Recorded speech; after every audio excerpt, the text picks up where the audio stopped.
Saunalahti on Suomen suurin liittymäbrändi, joka on mainonnassaan viestinyt järkevyyttä ja nauranut järjettömyydelle. Syksyllä 2012 oli aika vaihtaa mainonnan konsepti uuteen. Päätimme tehdä sen tavallistakin tehokkaammin ja tehdä konseptin tutuksi jo ennen mainonnan aloittamista. Uuden mainonnan pääosassa oli saippuasarjojen maailmasta lainattu perhe, jolla on enemmän rahaa kuin älyä. Meillä oli tilaisuus, joka ei toistuisi. Kukaan ei ollut vielä nähnyt yhtäkään mainosta, eikä hahmojamme tunnettu. Päätimme antaa suomalaisille puheenaiheen, joka oli suoraan konseptimme rikkaasta, mutta järjettömästä ytimestä. Poimimme joukosta perheen tyttären, Kristallin. Rakensimme fiktiiviselle hahmolle todellisen elämän ja toimme hänet julkisuuteen ihan oikeana ihmisenä. Kristall oli varakas bimbo, joka uskoi, että kaiken voi ostaa rahalla, esimerkiksi pop-uran. Hän osti itselleen maan kuumimmat biisintekijät ja artistit ja julkaisi videon Rahaa palaa.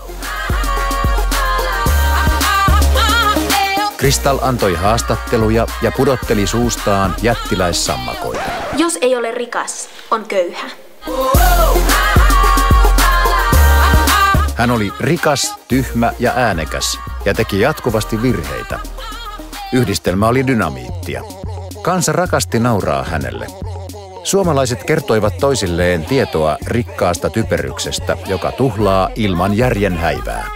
Kristallin herättämät tunteet noteerattiin jopa kansainvälisesti. Suomen Lady Gagaksi ja kohukristalliksi nimetty järjettömän tuhlauksen ylipapitar nousi valtakunnan bimboksi ja samalla syksyn kuunnelluimmaksi naisartistiksi.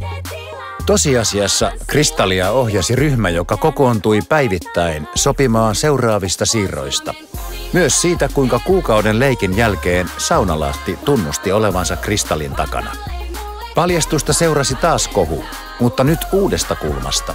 Saunalahti oli kertonut vuosikymmenen mainostarinan. Hetkessä Saunalahti nousi verkkokeskusteluiden suosituimmaksi puheenaiheeksi ja ilmiö sai uuden positiivisen suunnan. Huipennuksena Suomi pääsi seuraamaan, kuinka uutispimenossa olleet Big Brother-talon asukkaat pitivät Kristallia aitona superjulkiksena. Ennen kuin mainonta oli edes alkanut, rikas, mutta järjetön Kristall oli tullut suomalaisille tutuksi TV:ssä, radiossa, videolla, diskossa, foorumeilla, YouTubessa, tuttavien puheissa ja työpaikan kahvipöydässä. Häntä kuunneltiin etkoilla ja hänestä väiteltiin jatkoilla. Joka kolmas suomalainen tunsi Kristallin, eläkeläiset mukaan lukien. Ja kun itse mainonta sitten alkoi, sen tähtenä oli julkkis.